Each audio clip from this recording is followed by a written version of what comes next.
para que todos saibam que tu és meu Deus, porque teu é o poder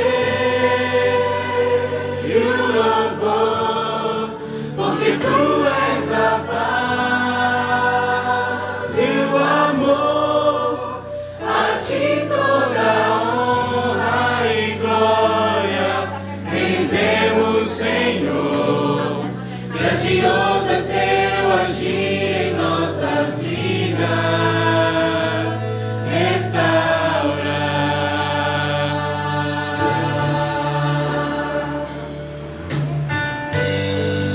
Peça que Deus restaure sua vida, toda a sua família, e Ele assim vai fazer. Cante essa canção de todo o seu coração.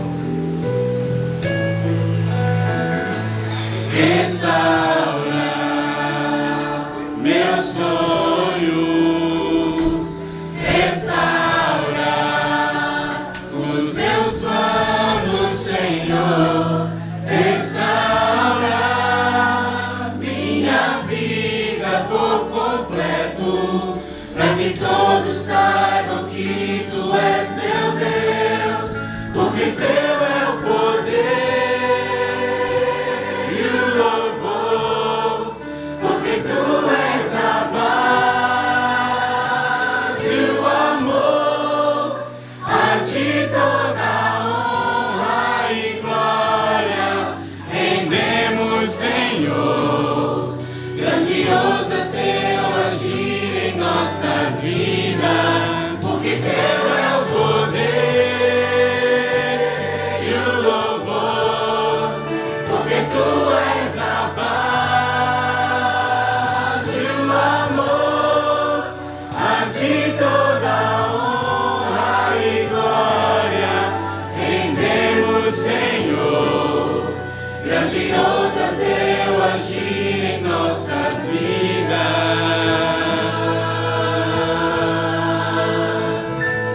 restaura,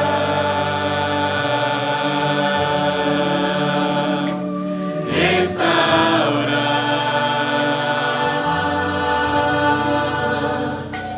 restaura.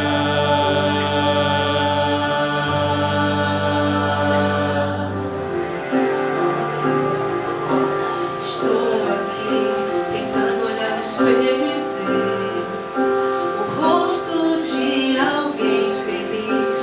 Finjo ser o que não sou, mas tudo acabou. No fundo eu estou me sentindo triste, tão sozinha.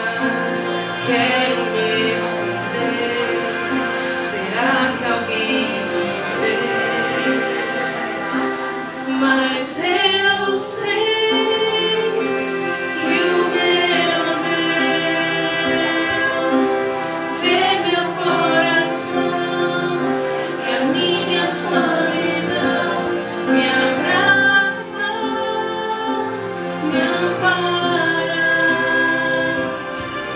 Não quero mais fugir, por isso estou aqui. Te peço, me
pois eu sei que o meu Deus vê meu coração e a minha solidão me abraça, me ampara.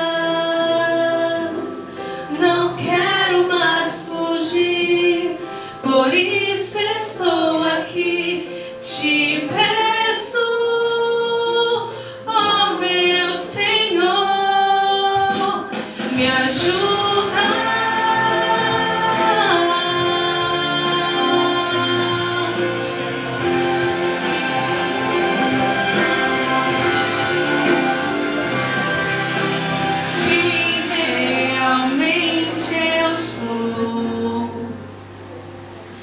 É o que Ele vê ao olhar pra mim. Amém. Amém. Vamos ver se a gente consegue recapitular o que nós estudamos durante a semana. Começamos sábado falando sobre Pedro traiu Jesus porque Pedro seguia Jesus. Domingo nós falamos o quê? E nós entendemos que existem ovelhas perdidas dentro da igreja, não é? E o pastor, que é Deus, está preocupado em trazer as de fora, mas de também cuidar das que estão dentro da igreja. E segunda-feira? O filho pródigo. O filho pródigo e também o pai é pródigo. O filho é pródigo por quê? Porque ele esbanjou tudo que o pai deu. E o pai é pródigo porque esbanjou em perdão, em graça, em amor para com o filho. Terça-feira foi o que nós estudamos? A mulher adúltera. Inclusive teve uma peça aqui e a gente aprendeu que só Deus pode julgar. Só Deus pode condenar. E ele, quando veio aqui para a terra, não veio fazer isso. Ele veio salvar. Então não devemos julgar nem condenar ninguém. Quarta-feira, pregamos sobre o quê? O diabo no couro, né? Nós entendemos que tem muita gente com transtorno mental, com distúrbio mental, que não é possessão. E nós vimos que a possessão está ligada mais a questões espirituais. Mas que quando tem um problema psicológico, aumenta a chance e o inimigo toma conta da mente da pessoa. E ontem foi o quê? De que lado você? Pilatos e a multidão, inclusive um dos miseráveis que estava na cruz, escolheram o lugar da maioria. Mas um escolheu Jesus. Né? E nele está salvo. E nós lembramos dele hoje. Como um vencedor, um homem que foi corajoso. Então, hoje nós vamos falar sobre perdão. E a história bíblica está lá em Gênesis. Abra lá sua Bíblia. Gênesis 37.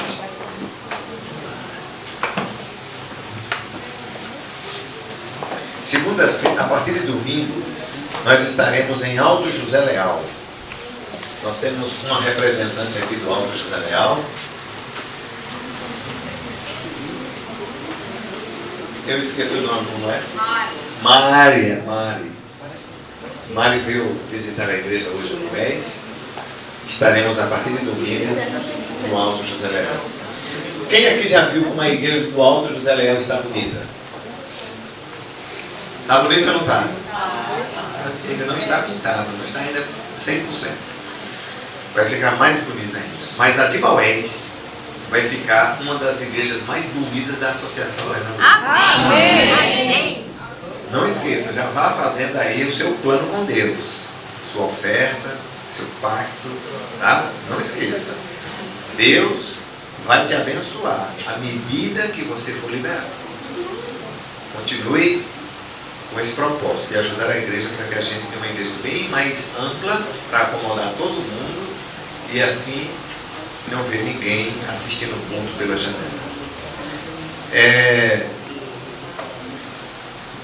Vamos orar. Gênesis 37, a Bíblia está aberta. Vamos orar. Senhor Deus, obrigado pela semana que passou. estudamos a tua palavra, louvamos o teu nome, nos alegramos, ganhamos brindes, mas a maior bênção, Senhor, foi poder cultuar o teu nome de maneira livre, tranquila, na presença dos teus filhos. Amém.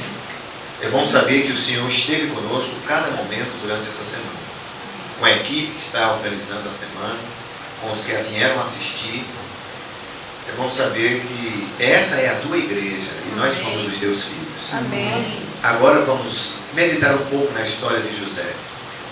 Que o Espírito Santo ilumine a nossa mente para que a gente guarde alguma palavra em nosso coração e saiamos daqui fortalecidos em nome de Jesus. Amém. Obrigado. Vamos ler alguns versos. Gênesis 37 começa assim: habitou Jacó na terra das peregrinações de seu pai, na terra de Canaã. Essa é a história de Jacó. Tendo José 17 anos, apacentava os rebanhos com os seus irmãos. Sendo ainda jovem, acompanhava os filhos de Bila e os filhos de Zilpa, mulheres de seu pai, e trazia más notícias deles ao seu pai. Ora, Israel amava mais a Jacó do que a todos os seus filhos, porque era filho da sua velhice, e fez uma túnica talar de manga comprida. Vendo, pois, seus irmãos que o pai o amava mais que a todos os outros filhos, odiaram-no, e já não lhes podia falar pacificamente. Quem aqui conhece uma história parecida com essa? De alguém, de uma família, que o pai amava mais a irmã, mais um filho do que o outro. Vocês conhecem alguma história? Talvez você não conheça, mas essa história é muito comum. No curso de noivo que a gente faz, eu sempre pergunto ali como é o relacionamento do noivo. Primeiro eu pergunto se esse noivo tem pai e tem mãe vivos.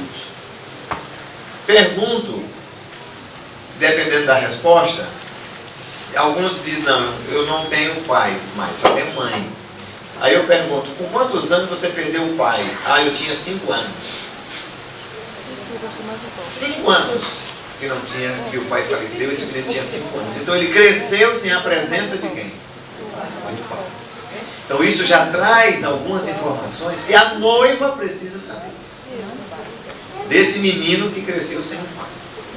E a mesma coisa é quando é a menina, que cresceu só com a presença do pai e a mãe faleceu. Às vezes eu pergunto, você tem quantos irmãos? Ah, eu tenho 5. Você é o mais velho, é o do meio, é o mais novo? Se ele disser que é o mais velho, já tem umas informações. Se ele disser que é o do meio, outras informações.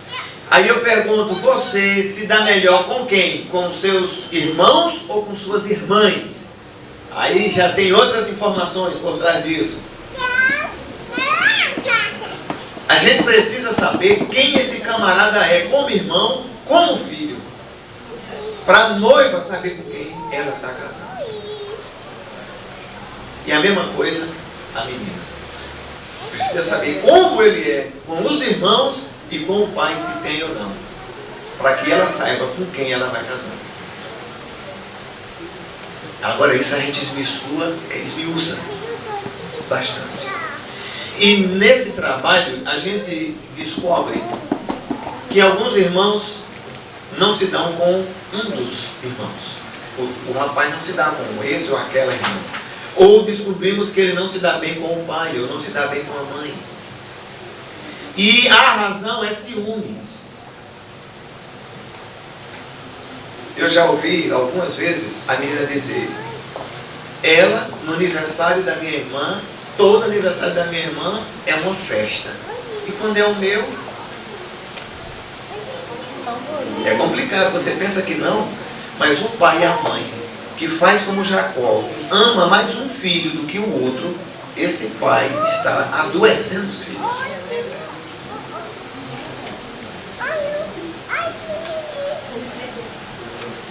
Por isso que essa história de hoje, eu vou ser muito breve, porque a gente vai ter o lava-pés e a Santa Ceia, eu vou passar bem rápido. Mas a ideia básica é o seguinte: José tinha tudo para não dar o que preste. E ainda por cima, depois que ele foi vendido pelos irmãos. E agora ele estava numa situação de destaque, governador da potência mundial, o secretário da Fazenda, ministro-chefe da Casa Civil. São as duas funções mais fortes do governo. José, ele incorporava não só a parte econômica, mas a parte financeira, a parte estrutural do governo egípcio. Então ele era um homem poderoso. Ele poderia dar as costas para a família pela trairagem, pela traição com que ele foi tratado, vendido, senão quase ia morrer pelas mãos dos próprios irmãos. Vamos recapitular algumas coisinhas aqui. Vendo, pois, seus irmãos que o pai amava mais que todos os outros filhos, odiaram-no. Você já sentiu o ódio de um irmão? Irmão de sangue. Sabe o que é você ter ódio do seu irmão de sangue para desejar até matá-lo? Agora imagine ódio dos irmãos de igreja. Quem está do seu lado, quem está atrás de você ou na sua frente. Já imaginou você ter ódio dessa pessoa a ponto de sair da igreja por causa dele ou dela? O ódio afasta, o ódio divide, o ódio é um veneno. É tanto que o texto diz: e já não lhes podia falar o quê?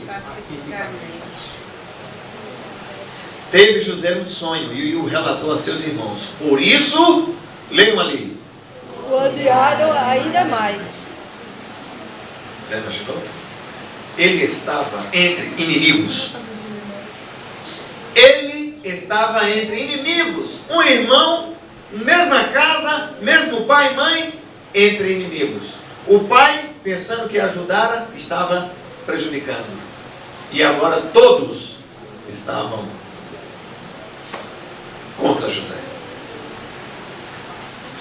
Você pode ter inimigos dentro da sua família. Sua sogra pode ser uma inimiga. Cuidado com a sua sogra, porque ela pode destruir seu casamento. Mas também tem sogras que são uma segunda mãe. E eu vou dar um conselho. Depois que casa, cada um no seu quadrado. Quanto mais longe da casa dos pais, do sogro, da sogra, melhor. É uma dica, viu? Parente é para se encontrar só nos dias de festa. Mas vamos lá. Vamos lá. Voltando aqui para o texto. Olha o sonho. A resposta dos irmãos: reinarás com efeito sobre nós. Quando ele relatou o sonho, que os feixes se curvavam perante ele, aí os irmãos disseram: reinarás com efeito sobre nós, e sobre nós dominarás realmente. Ou seja, nós vamos ser teus escravos. Isso os irmãos falando para José.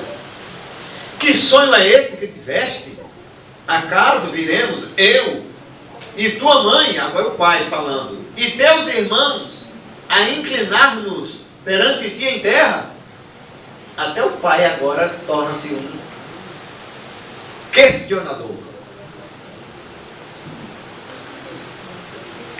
Os inimigos do homem, a Bíblia diz, estão aonde, irmãos? Dentro da sua própria. Quem mais fere é quem mais está perto de você. Ele informava o pai sobre por que José tornou-se o alvo, o inimigo. Ele informava o pai sobre a má conduta deles no trabalho. Ele era um delator. Nós estamos vendo Brasília aparecendo delatores. É aquele que está entregando os podres. Ele era um delator. Seu pai amava mais. Seu pai o amava mais do que os irmãos. Ele recebeu um manto especial de seu pai. José contou 2 sonhos especiais que tivera. A interpretação desses sonhos aparentemente significavam que ele reinaria sobre o pai, a mãe e os irmãos. Esses itens tornaram José o inimigo número 1 da família. Já imaginou? Você já parou para pensar nisso? A sua mãe, seus irmãos e seu pai, de uma certa forma, querer que você desapareça daqui com essa conversa, menino. Imagina, eu acho que Jacó disse isso. Você está ficando louco, rapaz? Respeite seu pai. Já imaginou você, como filho, ser ou perceber que as pessoas querem que você, desabe de casa? Sua presença ali não está sendo mais bem vista. Você não é mais bem-vindo. Você imaginou sua própria casa, seus próprios parentes quererem e desejarem que você desapareça no meio do mundo? José. E começaram a planejar como fariam isso. A gente tira o pai de cena, porque o pai, pelo texto bíblico, amava. Mas era um amor questionável. Porque quando o pai ama, dando tudo o que o filho quer, quando o pai diz que ama, deixando o filho mimado com tudo, esse pai de fato não está amando, está adoecendo o menino. Eu conheço uma mãe, um dia chegou para mim na igreja e disse: pastor, meu marido está armado. E eu vou dizer ao senhor, a gente está com raiva do diabo. O diabo pegou do braço do meu filho. Eu não faço isso em casa. Meu marido não faz isso em casa. Meu marido está lá fora. Pastor, olha só. Porque o diácono pegou no braço do menino e disse: fica aqui. Porque o pai é um bonachão. Deixa com todo mundo, mas não toque nos meus filhos. Nem subia no banco da igreja. Não faça isso. Pega um pedaço de pau e taque nas pernas do menino. Não no meio do povo, mas em casa. Porque palmatória nunca aleijou ninguém. Nunca eu ouvi. Olha, pode, se for demais também mata. Tem que ser pedido. Não pode também pegar um filho que nem um monte de feijão, chutando e cacete, chutando e papo. Não, aí mata. Mas tem que ter disciplina. Deus ama a disciplina equilibrada, com amor, né? Mas vamos lá. Olha o que a irmã White fala. O ódio e a inveja já tinham o que, irmãos? Amadurecido. Veja que semente é a inveja. A inveja é um veneno, é uma semente perigosa. Ela germina e amadurece, como tudo que é ruim. E eles, os irmãos, se tornaram frios e obsessivos. Eles puseram em andamento o plano deliberado de executar um assassinato premeditado. Diante de Deus, já tinha um assassinado. Porque a Bíblia diz: quando você fala tolo com seu irmão, você já é réu de condenação. O espírito de profecia diz o seguinte: seus irmãos viram-no aproximar-se, porém nenhum pensamento de longa viagem que fizera para os encontrar, de seu cansaço e fome, do direito à sua hospitalidade e amor fraternal, abrandou a amargura de seu ódio à vista da capa, sinal do amor de seu pai. O vestido, né? A capa que ele via. Encheu-os de agitação. Que incrível que depois desse ato, depois que os irmãos lutaram no buraco, iam matá-lo, um disse, não, vamos fazer isso não, Rubens, vamos vendê-lo, e venderam. Depois desse ato, irmãos, os irmãos se assentaram tranquilamente para a tortura, o abandono e a crueldade implacável se somaram agora à rejeição e ao ódio. É por isso que eu digo a vocês, o homem sem Deus é um bicho. O homem que não ora, o homem que não lê a Bíblia, o jovem que não lê a Bíblia, que não ora, que não lê o Espírito Profecia, olhe, você pode ser um lobisomem, em qualquer momento você vira bicho. Você se transforma no incrível Hulk. A feiura de dentro transparece na face. Não brinque com o pecado. Porque você pode colocar até veneno para matar seu próprio parente. Ou, com desgosto, você mesmo toma o veneno. Porque você não tem coragem de disciplinar o filho ou a filha, como essa mulher que se matou essa semana. Jovens, quando vocês enfrentarem hoje as lutas da vida, tenham a certeza de que nada lhes ocorrerá sem que o Senhor tome. Prestem atenção, Deus não desculpa seu povo por viver em um mundo pecaminoso. Porém, tampouco Ele o abandonou em suas. Se você está sendo rejeitado em família, se na igreja você é rejeitado, se você não se sente bem-vindo na igreja nem na sua família, Deus conhece tudo isso que você está passando. Chegando ao Egito, José foi vendido a Potifar, a cujo serviço ficou durante 10 anos. Ali foi exposto às tentações nada triviais. Estava em meio da idolatria. O culto dos deuses falsos era rodeado de toda a pompa de realeza, apoiado pela riqueza, a cultura da nação mais altamente civilizada então existente. José, todavia, preservou sua simplicidade e fidelidade para com Deus.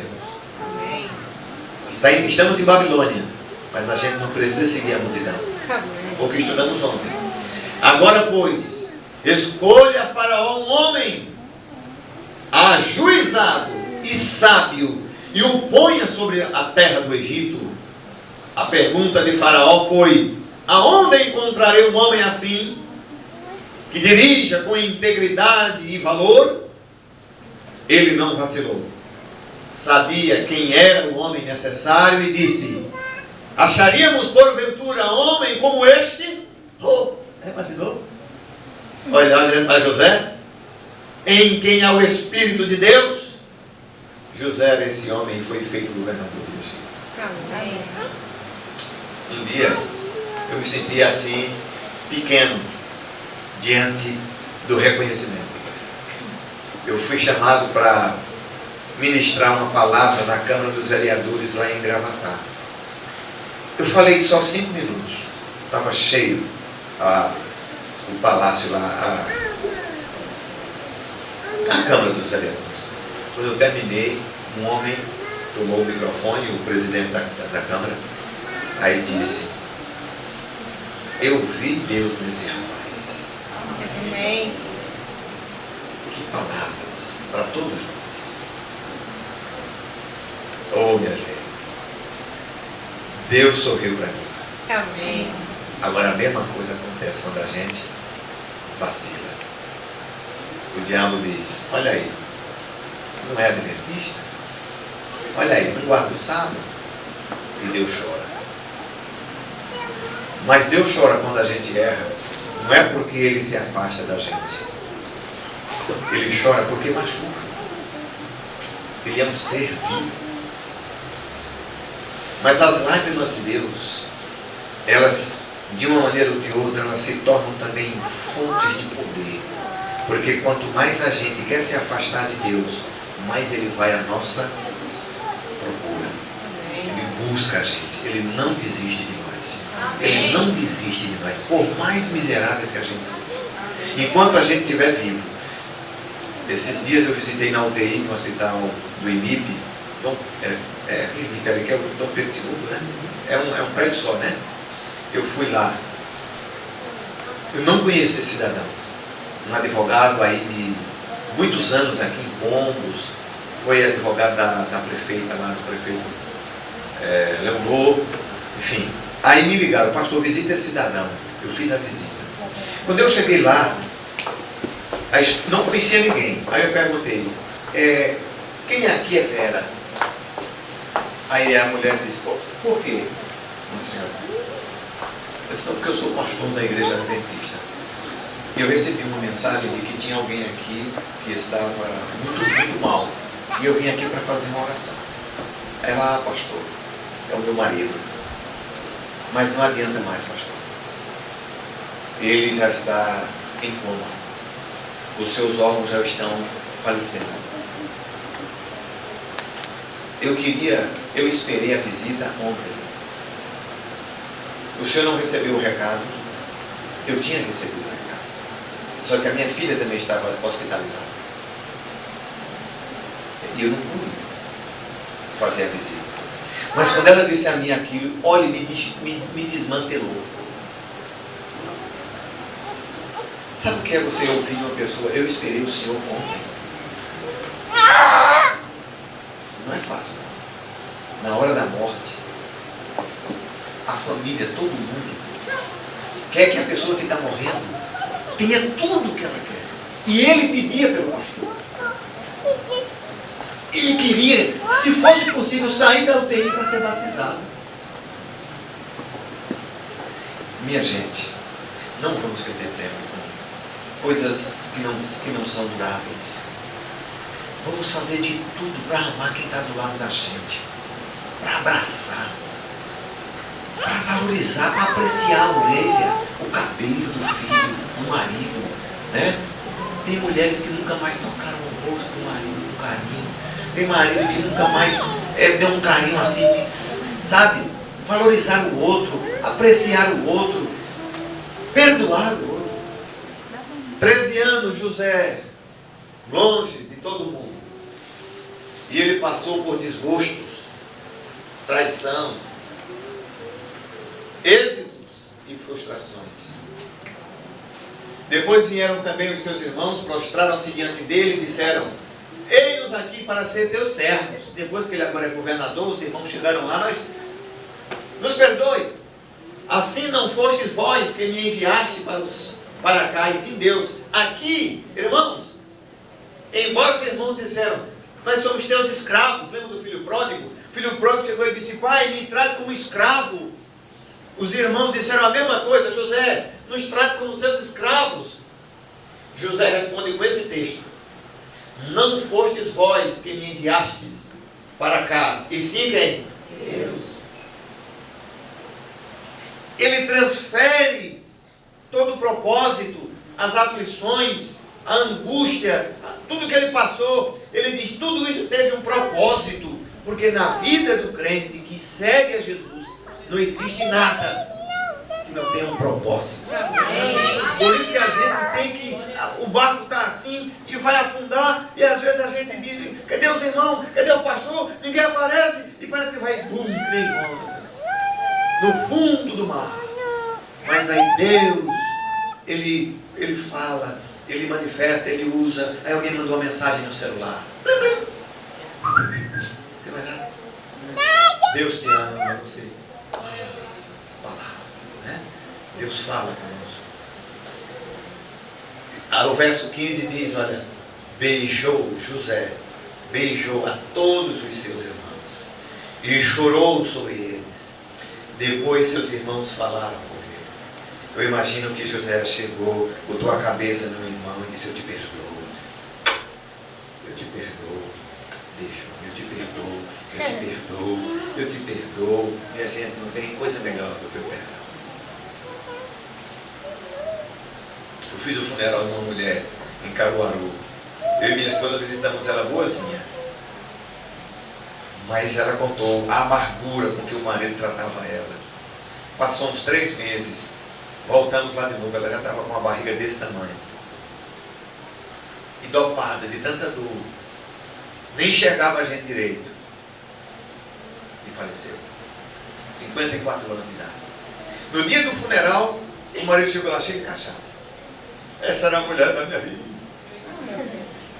Eu pregando e ele, oh, que mulher maravilhosa, me atrapalhando na pregação. Eu parei de pregar e ele botou a mão em cima do caixão. Todo mundo ali pensando, por que é que ele não fez isso antes? Minha gente, o perdão cura. Jovens, você está magoado neste momento? A culpa é do pastor ou do ancião? A culpa é de algum membro adulto da igreja ou de algum dos seus colegas? De quem é a culpa? Quem te machucou? Dos seus pais ou de alguns dos seus irmãos? Talvez do seu cônjuge? Ou de alguém de fora da igreja? Ou de um parente? Não se preocupe, Jesus vai voltar em breve. Amém. Perdoe, perdoe. Porque é perdoando que a gente vai, subindo do céu. Amém. A gente não perde nada.